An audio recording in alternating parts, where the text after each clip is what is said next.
반갑습니다. 오늘도 하나님 은혜 가운데 잘 지내셨습니까? 어느덧 벌써 또 올해 마지막 주 우리 수요일이 된 것 같습니다. 참 세월이 빠릅니다. 금방금방 지나가는 것 같아요. 이제 내일이면 또 6월 첫날이 시작되는데 또 멋지게 또 6월달 맞이하시는 우리 성도들 되시길 바랍니다. 창세기를 통해서 우리가 쭉 살펴보면서 야곱이 참 그의 삶이 고단한 인생이었다 이런 것들을 성경을 읽으시는 분들은 다 아실 거예요. 어떻게 하면 이렇게 힘든 인생을 살 수 있을까? 물론 우리가 모든 사람들이 야곱처럼 살지는 않습니다. 어떤 사람은 평안하게 그런 일생을 살아가시는 분도 있고 어떤 분들은 아주 정말 파란만장한 야곱과 같은 삶을 사시는 분들도 있습니다. 우리 삶이 어렵다 보면 제가 그런 말도 적어놨습니다만 이 고난의 십자가, 너무 우리에게 고난의 십자가가 크면 그 십자가 뒤에 가려져서 하나님의 영광이 보여지질 않습니다. 그렇지 않습니까? 너무 힘들다 보면 사실 하나님을 믿는 그 자체가 너무 힘들어요. 고통스럽습니다. 그래서 이 롤러코스터 타듯이 하나님은 힘들게 했다가 또 풀어줬다가 힘들게 했다가 풀어줬다가 이런 그렇게 많이 하시는데 그러나 우리가 기억해야 될 것은 하나님은 한 번도 우리를 떠나지 않으셨다는 것입니다.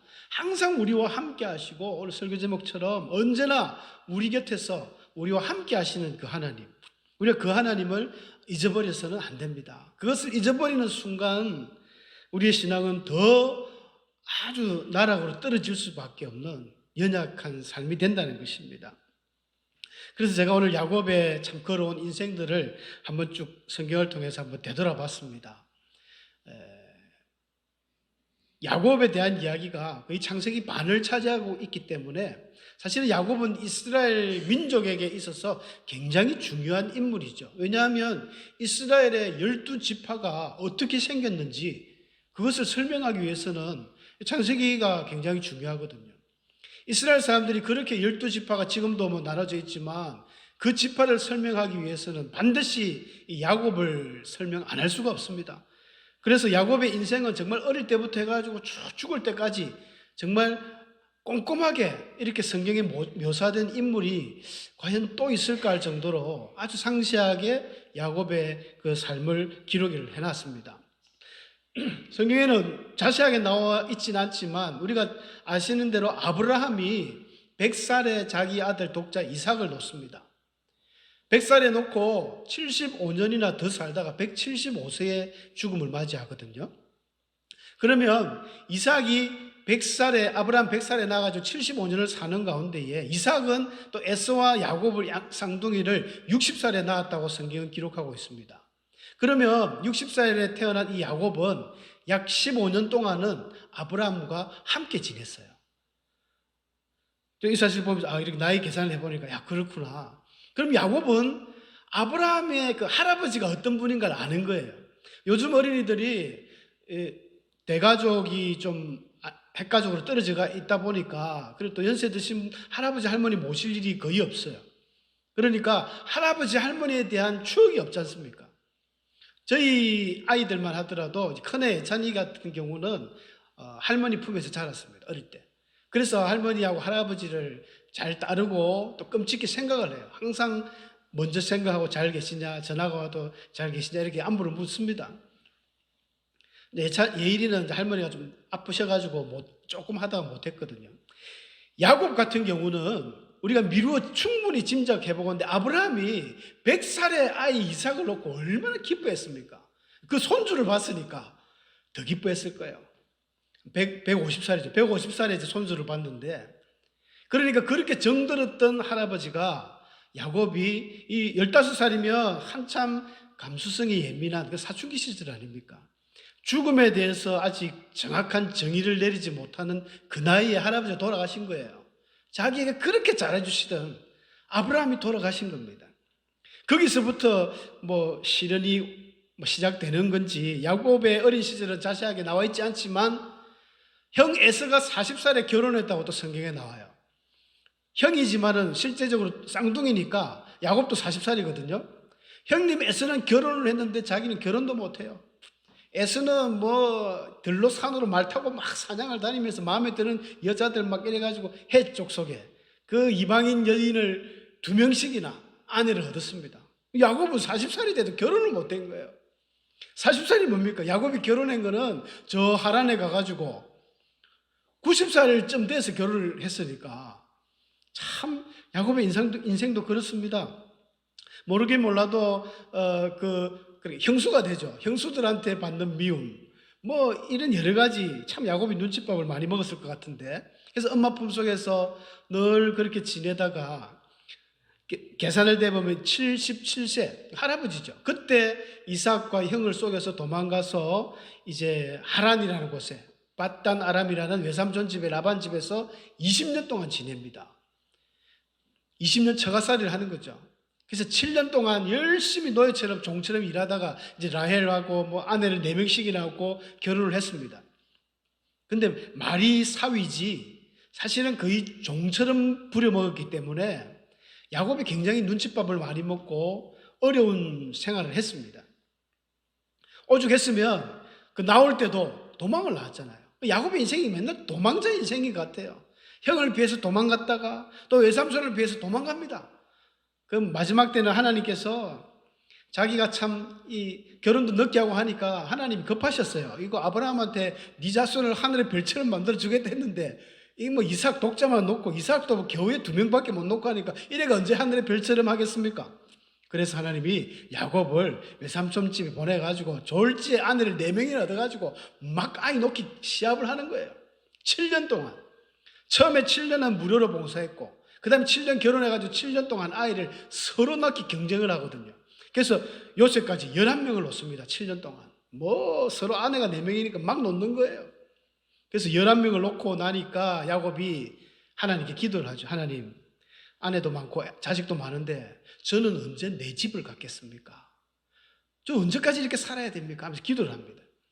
참 야곱의 그 마음 저도 참 이해가 가는데 언제 내 집을 갖겠습니까? 하면서 야곱이 참 하나님 기도했더니 하나님이 뭐 이상이나 꿈을 통해서 보여주셨겠죠. 성경에는 꿈에 봤다 하는데 꿈에 뭐 알록달록한 이런 순장을 보면서 이제 그거대로 자기가 어떻게 쇼를 해가지고 갑자기 야곱의 재산이 불어나니까 형들이 시기를 하기 시작합니다. 그래서 도망을 가버려요. 한 3일 전에 막 아내하고 자식들 먼저 딱 보내놓고 자기는 쫓겨 있다가 눈치 보면서 도망가려고 야곱이 깨가 참 많거든요. 그게 들켰어요. 삼촌한테 들켜가지고 자기 그 사촌 형님들한테 들켜가지고 야곱이 도망갔다 이렇게 소문이 나니까 아이고 외삼촌 라반이 말을 타고 얼마나 쫓아가가지고 3일 길 도망가고 3일 뒤에 알았거든요. 그러니까 약 일주일 갭이 있음에도 불구하고 얼마나 말을 타고 몰아갔든지 3일 만에 도착해가지고 씩씩거리면서 야곱 저거 혼을 내든지 죽이 뿌든지 하면서 갔는데 하나님이 그 전날 밤에 꿈에 나타나시죠. 라반에게 너 선악간에 함부로 말하지 마라. 야곱은 내 사람이야 하면서 하나님 지켜줍니다. 하나님 함께 하셨어요. 그래서 세상에 또 이 사위하고 장인 간에 이 돌무덤을 쫙 지어놓고는 여갈사두다라 해가지고 서로 불가침, 상호 불가침 조약을 맺습니다. 이제 막 우리가 옛날에 니하고 내하고 좀 안 좋았던 감정들도 있지. 다 잊어버리자. 잊어버리고 너 앞으로 이제 너 자식들 많이 크면은 우리 이 땅에 하나님 공격하지 마 하면서 서로 장인하고 사이지간에 조약을 맺습니다. 야곱의 삶이 그래요. 싸우고 뺏고 도망가고 참 불행한 인생입니다. 97세가 되어서 다시 가나안 땅으로 오다가 그 형님 에서 20년 전에 자기가 형님 에서를 속인 거를 걱정이 되니까 야복 강가를 지나기 전에 얼마나 기도를 했습니까? 철학 기도를 하면서 참 천사가 참 이게 애매한 난해 구절이지만 환도뼈, 옛날에 지금은 허벅지 관절이라고 하는데 이게 애매합니다. 위치가 허벅지 관절이면 무릎에서 골반까지 그 제일 큰 이 대퇴부 뼈를 그 뼈를 부수었다는 게 아닙니다. 하나님이 왜 그 점잖은 다리 뼈를 부수겠습니까? 근데 이게 원어에 보면 이게 어긋났다는 거죠. 우리가 흔히 발목을 삐었다 하는 것처럼 빠졌다, 오목한 곳이 빠졌다는 그런 의미인데 어딘지 정확하게 알 수 없어요. 골반 그 밑쪽에 어느 부분인데 그거 빠져버리면서 다리를 쩔뚝쩔뚝하면서 그런 어려움을 당했죠. 그리고 좀 괜찮아지려나 했는데 곧 뭡니까? 자기 딸 디나가 또 세겜 추장한테 강간을 당해버리죠. 그것 때문에 시몬과 레위가 독을 품고 분노를 일으켜가지고 그 세겜성의 남자를 다 죽이면서 전쟁을 일으켰습니다. 그래서 하나님은 너 베델로 올라가라. 베델로 올라가서 새롭게 시작해라. 베델까지 올라갔어요. 올라갔는데 그것도 유모 드보라라는 자기 엄마 리브가와 함께했던 유모 드보라가 죽습니다. 죽자마자 조금 있으니까 또 라헬이 죽어버려요. 라헬이 죽으니까 얼마 뒤에 또 루벤이 자기 그 스모 첩이지만은 사실은 작은 엄마거든요. 새엄마지 않습니까? 작은 엄마 그 스모 비라를 또 통관을 해버리는 이런 상황까지. 그리고 108세가 되어가지고 요셉을 잃어버립니다. 그러니까는 가나안 땅에 와가지고 한 10년 정도는 야곱이 고생이라 고생을 얼마나 험악하게 살았는지 자기 표현이잖아요. 애굽의 바로왕 앞에 섰을 때 애굽 바로왕이 물었습니다. 노인장 나이가 연세가 어찌 돼요? 나이 그 어르신한테 나이 묻는 거 실례지만은 너무 늙어 보이니까 아마 한 200살쯤 보였겠죠. 그래서 야곱이 하는 말이 내 나이 130살이지만 우리 조상들의 연수에 비하면 턱없이 부족하지만 험악한 인생을 살았습니다. 그럼 야곱은 진짜 험악하게 살았어요. 너무너무 험악하게 살았습니다. 지난주 말씀드린 것처럼 베냐민을 놓을 때까지 이제 모든 것을 하나님께 맡기고 자기가 다 내려놓았습니다. 그때야말로 이제 그 전까지의 이 야곱의 파란만장한 인생은 정말 우리가 감히 따라하기도 힘든 그런 어려운 인생을 살아오셨습니다. 우리 인생이 무엇입니까? 인생은 정말 어떤 고난의 연속인 것 같아요. 욥기서에도 그런 말씀이 나오지만 고난의 불티가 날아가는 것처럼 우리의 인생은 어려움이 많습니다. 많고 야곱의 인생은 특히 더 어려웠겠지만 하지만 우리가 기억해야 될 것은 아까도 말씀드렸지만 하나님이 함께 하십니다. 곳곳에 하나님의 그 손길이 다 숨어져 있습니다. 그러나 그 어려운 순간에는 못 느끼죠. 하나님 어디에 있습니까? 그래서 우리가 보통 기도를 할 때 우리 성도님들이 기도하는 내용 중에 아마 제일 많이 하는 기도가 하나님 함께 해 주시옵소서 이런 기도를 할 거예요. 아마 오예배 때 권사님들 기도하는 거 항상 들어보면 항상 함께 해 주옵소서 이런 기도를 자주 합니다. 그런 기도 할 필요 없습니다. 하나님은 항상 함께 하고 있습니다. 함께 해달라고 한다고 하나님 함께 해주시고 함께 하지 말란다고 해서 하나님 함께 안 하는 분도 아니죠. 그냥 우리가 함께 하신다는 그걸 잘 모르고 믿음이 없고 의심이 가니까 내가 너무 힘드니까 하나님이 같이 안 하는 것 같아요. 그래서 의심을 자꾸 하면 안 됩니다. 야고보 사도는 그 의심하는 자는 그 바람에 밀리는 물길 치는 바다 같기 때문에 이런 사람은 무엇이든지 죽게 얻기를 생각지도 말했거든요. 의심하면 믿음이 자꾸만 약해지니까. 성경을 보니까 우리가 깨달을 수 있는 것이 사람의 모든 인생과 하나님의 믿음의 선배들 보니까 힘들었지만 하나님이 함께 하셨고 그 힘든 것이 곧 전화위복이라고 그러죠. 나중에 크게 되는 밑거름이 된 것을 우리는 성경을 통해서 배웠지 않습니까? 모르드게 같은 인생도 에스더 같은 인생도 그렇고요. 위기가 오지만 다 이게 나중에 보니까 지나고 보니까 하나님이 함께 하셨다는 것입니다. 성경에 참 재미난 표현이 있더라고요. 하나님께서 오늘 이제 야곱이 애굽으로 내려가려고 출발하려고 하는데 하나님이 꿈에 나타나신 거거든요. 그래서 야곱아 야곱아 하면서 막 이야기를 해주시는데 참 이해할 수 없는 것은 22년 동안이나 하나님이 아무 말씀이 없으셨어요. 특히 자기가 진짜 사랑하는 요셉이 살았는지 죽었는지도 모르는 그 기간 동안 한 번도 말씀을 안 해주셨어요. 왜 안 해주셨을까요? 이미 하나님 다 아시니까 요셉이 애굽에 가가지고 막 여러 우여곡절을 겪어서 애굽의 총리가 되고 총리가 되어서도 지금 9년이 지났잖아요. 한 10년 동안이나 지났는데 하나님은 꿈이라도 한번 보여주시면 좋을 텐데 얼마나 야곱이 요셉을 찾았을까요? 10년, 20년 동안. 하나님이 살짝의 꿈으로도 요셉이 어딘가에 잘 살아야 돼. 꿈이라도 보여주시면 되는데 안 했습니다. 침묵하셨어요. 왜 침묵했는지 우리는 모릅니다. 알 수 없어요. 그런데 많은 우리 성도님들은 하나님의 뜻이 무엇인지 물을 때가 많죠. 하나님, 과연 내가 이렇게 고통받고 있는데 하나님 뜻이 무엇입니까? 여러분, 고통받는 게 하나님 뜻이 아니라면 바울은 실패한 사람이죠. 바울은 얼마나 고통을 많이 당했습니까? 40의 하나 가만매를 5번이나 맞았어요. 3번은 퇴장으로 맞고 돌에 맞아 죽고 3번 배가 파선하고 야, 바울의 그 어떤 이력서를 보면 고난의 흔적밖에 없습니다. 오죽했으면 내가 예수의 흔적이 내 몸에 있다 할 정도로. 그러면 바울이 그렇게 고난 중에 있을 때, 두드려 맞을 때, 배가 파선할 때는 그런 건 하나님의 뜻이 아닙니까? 우리 많은 성도님들은 내가 힘들고 괴롭고 어려우면 하나님 뜻이 아닌 줄 알아요. 마귀가 나를 공격하는 줄 압니다. 물론 마귀의 공격도 있겠지만 하나님의 섭리도 있습니다. 그럼에도 불구하고 많은 사람들은 하나님의 뜻을 찾기 위해서 어떻게 합니까? 용한 점쟁이 찾아가듯이 목사님을 찾아갑니다. 영적인 신령한 목사님, 기도원, 암흑의 기도원의 원장님이 신령하다더라. 가가지고 주의 뜻을 물어봅니다. 우리 아들 대학 가겠습니까?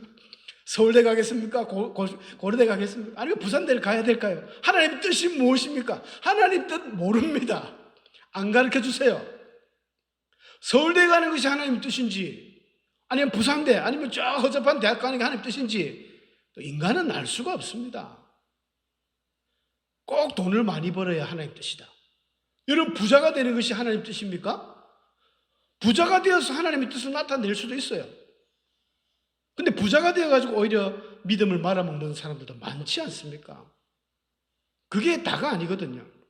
우리는 하나님 뜻을 이해할 수 없습니다. 그래서 이사야서 55장에 보면 참 기가 막힌 말씀이 있습니다. 내 생각이 너희 생각과 다르다.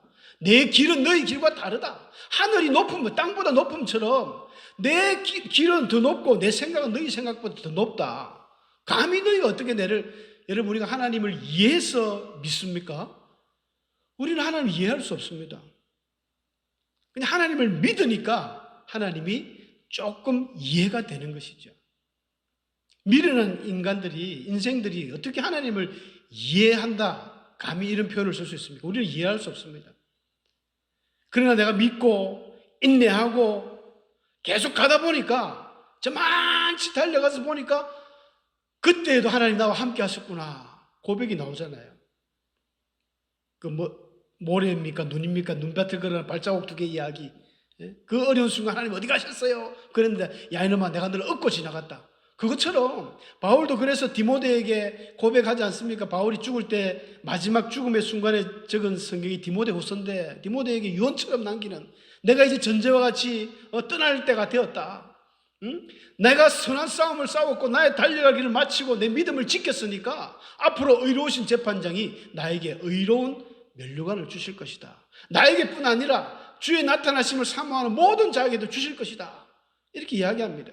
살아오고 보니까, 지난 날을 돌아보니까 하나님이 나와 함께 하셨다. 이렇게 고백하는 거예요. 함부로 하나님이 내게 없었구나, 나와 함께 하지 않았구나. 우리는 미련하게 하나님을 판단하는 그런 인생을 살면 안 될 것 같습니다. 우리는 언제나 우리와 함께 하신 하나님 꼭 기억해야 됩니다.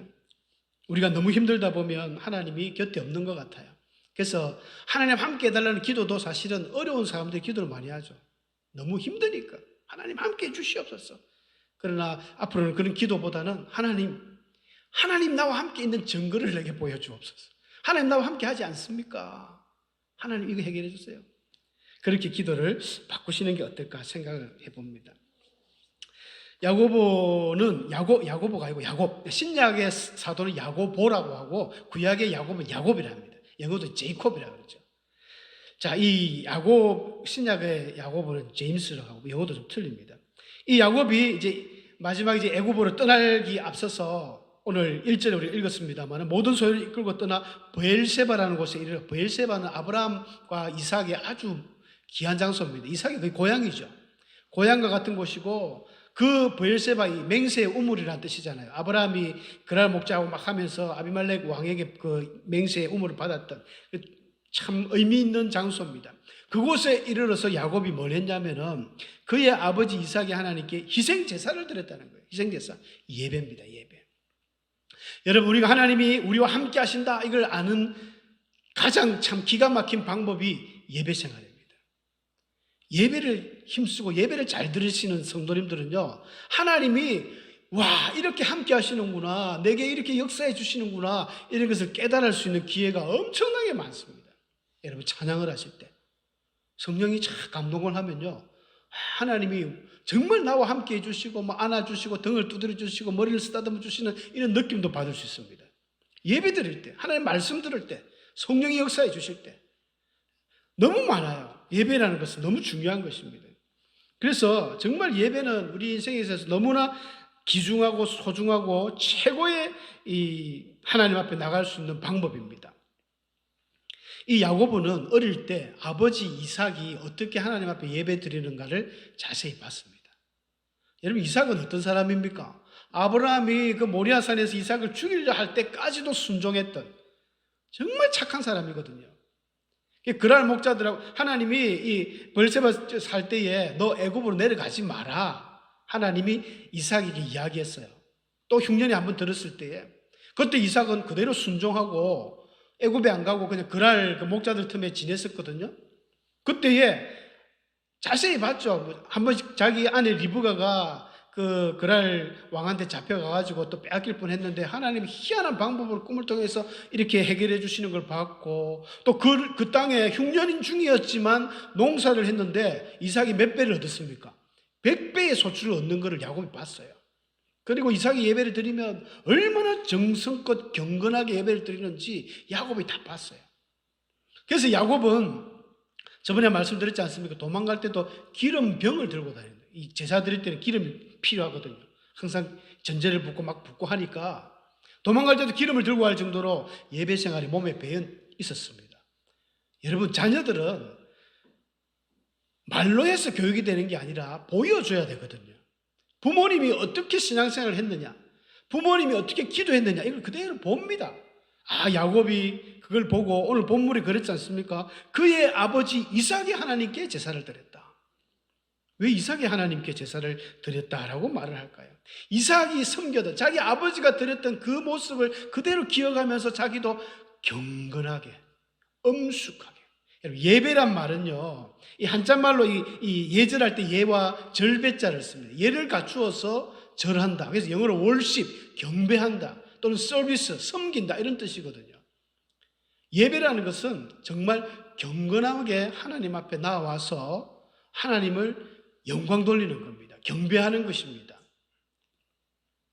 영국의 그 청교도인들, 헨리 8세라든지 그 뒤에 또 메리 여왕, 피해 여왕이라는 사람이 얼마나 기독교를 핍박했든지 여러분들 아시는 대로 그 메이플라워라는 차가 아니고 뭡니까?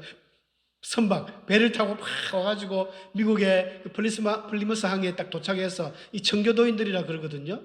그래서 막 예배를 드리지 않습니까? 제가 어릴 때 미국 영화들을 한 번씩 보면은 아이들이 예배를 드리러 가는데 아버지하고 다 손을 잡고 가는데 양복을 입고, 아이들도 양복을 입고 구두를 신기고 딱 가서 예배를 드립니다. 엄숙하게 경건하게 드려요. 물론 뭐 저 사람들이 무조건 저래야 된다는 건 아니지만 이 시대에도 우리가 최소한의 예배의 그런 경건성을 잃어버리면 안 됩니다. 집에서 최소한 교회 갈 때는 좀 옷도 좀 좋은 옷 입고, 그죠? 머리도 한번 이렇게 만져보고, 자다 일어나가지고 부시하게 해가지고 막 대충 막 모자 쓰고 막 이렇게 들렁들렁 오면 안 된다는 것입니다. 이삭의 하나님께 희생제사를 드렸다는 의미는 그런 의미입니다. 내가 어릴 때 봤던 그 예배의 그 모습 그대로 지금 야곱이 얼마나 두렵겠어요. 여러분, 야곱은 애굽으로 가는 게 굉장히 두렵습니다. 자기는. 왜냐하면 아버지 또 하나님의 음성을 들었을 때 너 애굽으로 가지 마. 애굽이라는 그곳은 막 우상과 범죄의 도시로 야곱은 생각하고 있거든요. 내가 과연 여기 가도 되는가? 두려움도 있습니다. 아무리 요셉이 오라 하지만 가야 될까 말아야 될까 이런 마음도 있었어요. 그래도 어쩔 수 없이 가는데, 그래서 제사를 딱 드리고 하나님 예배를 드렸더니 하나님이 나타나신 거예요. 꿈에 딱 나타나셔가지고 그 이스라엘에게 여러분, 야곱의 이름이 그 20년 전에 그 야복강가에서 기도하다가 천사를 이김으로 얻었던 이름이 이스라엘이거든요. 이스라엘, 이씨가 원래 남자인데 라가 대항했다, 하나님을 대항해서 이긴 남자 해가지고 이스라엘이라는 이름을 얻었습니다. 근데 그 뒤로 계속 하나님이 이스라엘 부르다가 오늘 본문에는 야곱아 이렇게 불러요. 그것도 두 번씩이나. 46절 2절에 보면요, 야곱아 야곱아. 이게 무슨 말일까요? 이스라엘이라는 이름이 있는데도 불구하고 야곱, 옛날 그 이름, 그러니까 네가 변하기 전에 그 험악한 생활을 살 때 네 그렇게 맨날 싸우고 도망가고 했던 그 그 부족했던 나는 너 약한 모습부터 어릴 때부터 내가 너를 다 알고 있다는 거예요. 애정의 표현이죠. 애정의 표현. 야곱아 두려워하지 마라. 내가 너와 함께한다. 심지어 내가 너와 애굽으로 내려가겠다는 거예요. 사절에 보니까 여러분, 하나님이 뭐 애굽으로 내려가고 뭐 부산으로 오고 서울로 가고 그래 하는 분은 아닙니다. 하나님은 무소부재하신 분이잖아요. 전 세계 어디라도 하나님이 없는 곳이 없어요. 다 있습니다. 근데 야곱에게 너 두려워하지 마라. 내가 너하고 애굽하고 함께 가줄게. 이 말은 뭐 하나님이 뭐 사람처럼 왔다 갔다 하는 건 아니지만 그만큼 너와 함께 한다는 의미죠. 두려워하지 말라는 것입니다. 참 야곱에게는 큰 위로가 되는 그런 말씀입니다.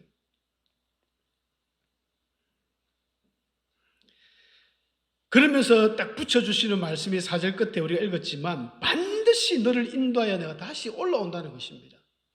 반드시. 여러분, 하나님의 말은 뭐 1.1도 틀림이 없고 반드시 그 하신 말씀을 이루시고 그 하신 말씀을 반드시 이룬다. 신명기서 그 말씀도 있죠. 어찌 그 하신 말씀을 실행치 않으시는가? 민수기 말씀이네요.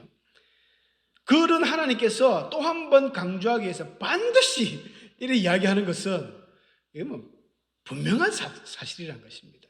그래서 신기한 것은 하나님께서 반드시 너를 인도하여 다시 올라온다는 것이에요. 야곱은 애굽 가면 나이가 130살인데 얼마 살지 못하고 이제 할아버지가 돌아가시잖아요. 죽을 겁니다. 그런데도 불구하고 하나님은 너를 인도해서 다시 올라온다는 거예요. 그 뒤에 또 요셉이 그의 손으로 네 눈을 감기리라. 가서 죽는데도 하나님은 너를 인도하여 다시 올라오겠다.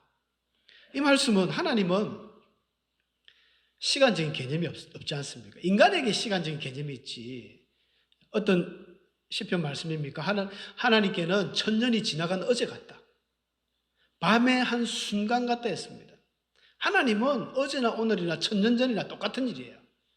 사람이 100년 살고 200년밖에 못 살고 뭐 죽어버리면 뭐 그게 인생이 끝이다 하지만 끝이 아니에요. 하나님은 계속 ING입니다. 그래서 성경에는 죽는 것도 자는 것이다 이래놨잖아요. 똑같이 보는 거예요. 요셉이 그의 손으로 네 눈을 감기고 다시 너를 이끈다는 것입니다. 어디로? 다시 이 땅으로 이끌어 주신다는 것입니다. 여러분, 우리의 인생이라는 것은 불교적인 뭐 인생은 윤회설을 이야기하지만 기독교적인 이 사고가는 직선이지 않습니까? 태초가 있고 종말이 있습니다. 끝이 있습니다. 그 모든 것을 주관하시고 주정하시는 분은 우리 하나님이시거든요. 그 순간순간에 우리가 수많은 사람이 죽습니다. 잠시 근데 자는 것처럼 누워있지만 하나님이 마지막 날에는 반드시 다 살려주신다 했어요. 살려주셔서 우리의 영원한 본향인 천국으로 우리를 인도하는 것입니다. 이게 스토리지 않습니까? 이 기독교의 핵심이거든요. 그러니까 아웅다웅 우리가 100년을 살려고 또 200년을 살려고 할 필요가 없다는 거죠. 그냥 이 세상 우리의 생명이 주어진 순간까지 열심히 내 삶의 현장에서 믿음을 가지고 하나님의 백성답게 기도하고 인내하고 있는 곳에서 충성하고 봉사하고 그렇게 하면 뭐잖아. 하나님의 뜻은 그 충성하시는 그분을 통하여 아름답게 열매 맺게 돼 있는 것입니다. 죽을 때가 되면 또 죽는 거예요. 막 살라고 발버둥 치고 막 만화나 이런 거 보면 뭐 그런 이야기가 있습니다. 영화 같은 데 보면 젊은 사람들 죽여가지고 그 피를 막 먹어서 영생한다는 이런 말도 아닌 그런 만화들이 많은데 그거 먹는다고 오래 사는 것도 아니고요. 한때는 또 뭐 그런 참 우스꽝스러운 이야기들이 있었습니다. 뭐 사슴 피를 먹으면 뭐 남자들 뭐 정력에도 좋고 오래 산다. 뭐 곰피를 살아있는 곰의 피를 빨아 큰일 납니다. 큰일 나. 그런 거는 아주 위험하죠. 살아있는 생피에는 이 나쁜 균들이 많이 있어요. 큰일 납니다. 위험합니다. 해서도 안 될 일이지만 그거 한다고 오래 사는 것도 아니고 생명은 하나님께 달린 줄로 믿습니다. 그 순간까지 우리가 잘 살아야 되겠죠. 그리고 한 가지 이런 말씀도 있습니다. 야곱이 애굽에 가는 걸 굉장히 두려워했습니다. 여러분, 애굽은 우리가 생각할 때 이 세상으로 바라보면 어떨까요? 우리가 인생이 세상에 잠깐 왔습니다. 나그네 인생입니다. 잠깐 왔다가 이곳에 살다가 이게 끝이 아니에요. 야곱이 애굽에 가면 끝나는 줄 알았지만 하나님 끝이 아니라는 거예요. 너를 반드시 이끌어온다. 우리 하나님의 자녀들은요, 하나님 안에서 죽은 사람들은 하나님 반드시 영혼을, 데살로니가서 이야기했지 않습니까? 호련히 천사장의 나팔 소리와 함께 우리는 다 변화받아서 하늘나라로 올라가는 거예요. 우리 영은 다시 새로운 놀라운 육신을 입어서 하나님 나라 가는 것입니다. 지하철이 잠깐 왔다가 우리가 환승을 하는 거예요. 이 세상에서. 환승역입니다, 이곳은. 우리 종착역은 천국이죠. 하나님 나라입니다. 그걸 소망하면서 오늘 우리와 항상 함께 하시는, 언제 어디서나 우리와 동행하시는 그 하나님 잊어버리지 말고, 여러분 무지개 전원교회 소속한 세례 교인으로서 최선을 다해 있는 위치에서 빛을 발하시는 복된 성도들 되시길 축원합니다. 함께 기도하겠습니다.